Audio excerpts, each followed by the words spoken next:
বাস্তব অভিজ্ঞতা থেকে বলছি বন্ধুরা।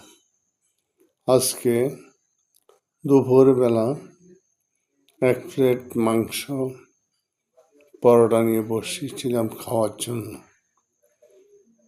প্রতিমধ্যে ছোট মেয়ে এসে বলল, বাবা আমিও খাবো। কেন জানি মনে হলো নিজে না খেয়ে মেয়েটাকে খাওয়াইয়া দিই। বললাম, মা খাও। মেয়েটা খাওয়া শুরু করলো, বললো, বাবা তুমিও খাও। আমি বললাম, না আমি খাইছি, তুই খা। তখনই মনে পড়ে যায় সে ছোট্টবেলার কথা। আজকে বাবা হয়েছি, বাবা হয়ে সন্তানের সাথে মিথ্যা বলছি, না খেয়ে